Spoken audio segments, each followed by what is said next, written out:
Jamaa aliachana na mpenzi wake kikatili sana baada ya mpenzi wake kumwambia kuwa ana kansa. Alimshusha kwenye gari mpenzi wake aliyekuwa anasema kwamba ana kansa usiku wa manane, akaendelea na safari zake. Ana aliumia sana, aliwaita marafiki zake baa kwa ajili ya kueleza kila kitu kilichomkuta. Tuambie kwa nini umekota ghafla? Sababu na kansa. Marafiki zake wote wawili walijua Ana anawatania. Mmoja akampigia simu daktari. Daktari akamwambia kweli ana kansa. Wakaanza kulia kichizi. Kesho yake marafiki zake wakamtembelea Ana hospitali, wakamletea na zawadi ya nguo ya pink. Ana alilazimisha kutabasamu ili marafiki zake wasiwe na huzuni, pia akawa anafanya vituko vya hapa na pale.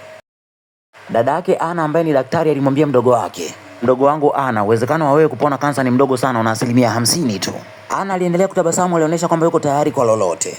Marafiki zake wote wawili waliendelea kuwa pamoja na Ana wakati wote. Wakawa wanasimuliana vichekesho mbalimbali, wanacheka kwa pamoja. Chumba cha Ana kilikuwa na vibe kama lote. Ghafla mwanaume aliyemwacha Ana usiku wa manane akawa anachungulia. Alikutwa na marafiki wa Ana akashtuka. Ana aliponiambia kuwa ana kansa usiku ule nilipanic kwa sababu marehemu mke wangu pia alikufa kwa ugonjwa huo huo. Sikutaka historia ijirudie. Marafiki wa Ana walimchamba sana mshikaji, wakamfukuza, wakasema stahili kuwa na rafiki yao.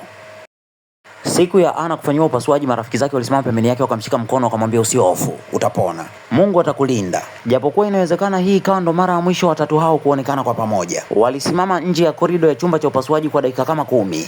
Ana akaanza kuwa mind madaktari kwa nini wanamchelewesha. Baada ya dakika kadhaa manesi wakaanza kukisukuma kitanda cha Ana kuelekea kwenye chumba cha upasuaji. Baada ya mlango kufungwa, marafiki wa Ana waliishiwa pawa, wakakaa kwenye viti wakalia kichizi, lia sana. Wakaanza kuisoma barua walioandikiwa na Ana. Ikitokea kwa bahati mbaya nimekufa, naomba urafiki wenu uendelee kudumu. Naomba boyfriend wangu azikwe pamoja na mimi. Marafiki zake wakalia na kucheka kwa wakati mmoja. Hivi yule mbwa aliondoka? Hata sijui. Twende tukahakikishe. Hatimaye upasuaji ulifanikiwa. Ana akawa amepona kabisa kansa.